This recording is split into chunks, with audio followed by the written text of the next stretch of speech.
I've done YouTube for a lot of different games. I've done YouTube for TF2. I've done YouTube for Overwatch.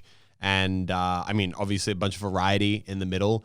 And of all of them, Fortnite, has always just been the best. I mean, they're all similar in the sense that they're all kind of linear multiplayer games where every time you load into a roughly 20-minute game, you do something, and then at the end of that 20 minutes, the game is over. Mm-hmm.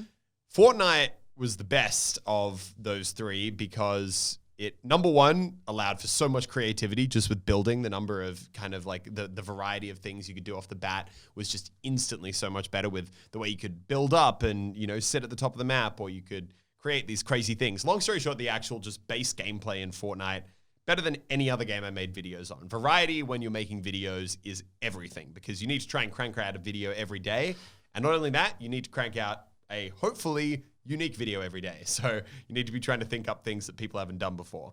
And then Fortnite built on top of that because it used to be standard. 10 years ago, games released, or 15 years ago, games released. They did not update. You would be like, oh, yep, we released Mario. Pay $60. Yeah, pay $60. This is Mario.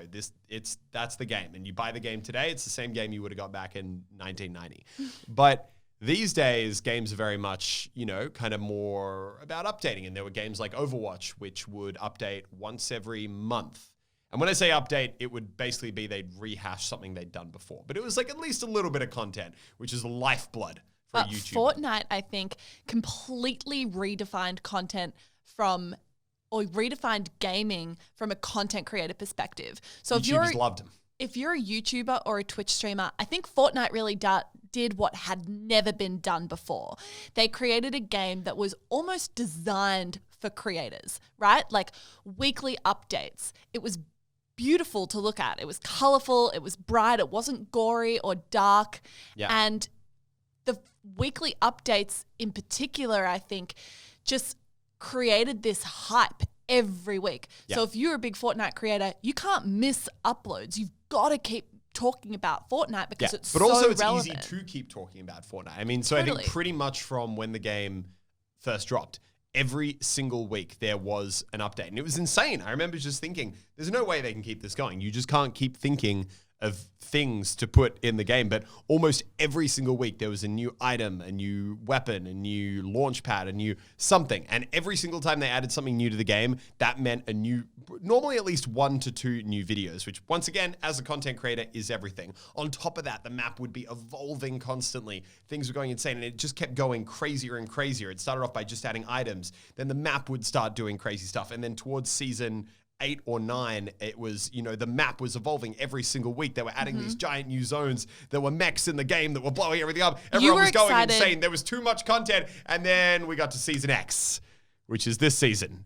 And it was almost like they realized that they had a little bit too much fun at the frat party, and everyone just woke up with a really big hangover, and they were like, whoa, we got to slow down, man. This is a little bit crazy. And they went from updating the game every single week, not only updating the game, changing the entire map every single week, adding a new item every week, to this season, I believe they've added really one new item to the game the whole season. And it's been the longest season ever. In the last 3 months, normally in this amount of time, we would have had about 12 to 15 updates, a whole lot of map changes. We've had really one minor update, which added a new weapon, which is crazy. And the map has, with the exception of a couple of little things around Christmas, done nothing, which has been very interesting as a content creator.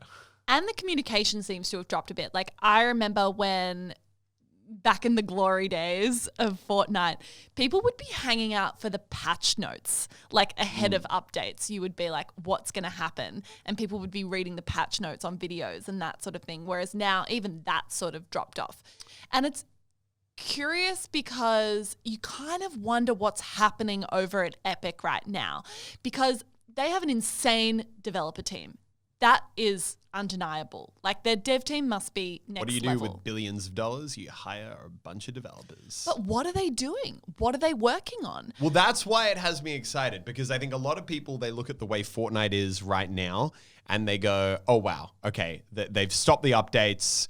They have, they're not changing the map anymore. They're not communicating. They're not even bothering to release patch notes. They've just given up. And it's like, no, you don't. Epic is a company. You don't have a game that made $1.5 billion last year and then go, oh, we're a little bit bored of that. Hey, we might just, pop off. It's like, no, that's not a thing. If you're a business and something is making money, you don't give up on it. So I think that, and I think there's also been a lot of really cryptic stuff from the developers as well. They've been talking a lot about, they're really trying to turn Fortnite from just a battle royale game into, I believe they're using the term metaverse, which is, I know, better than world. I know, better than a world. But I think the idea is that it can be a hub for pretty much anything. I think that's their goal, is that Fortnite is the sandbox on top of which anything can happen, which is absolutely the right way to go. You look at, the biggest kind of long surviving games.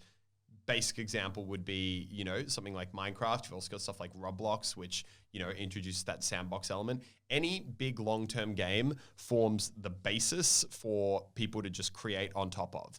And Fortnite took the first step when they added creative mode. And my theory for why they haven't updated the game in months and months and months is they must be just building something huge. They must be building some huge behind-the-scenes infrastructure, which they're planning on dropping, which is going to completely, I hope, as a content creator, maybe I'm just getting a little bit too excited for my own sake, but that will totally redefine what Fortnite can do as an engine and the way it runs and the way people play the game.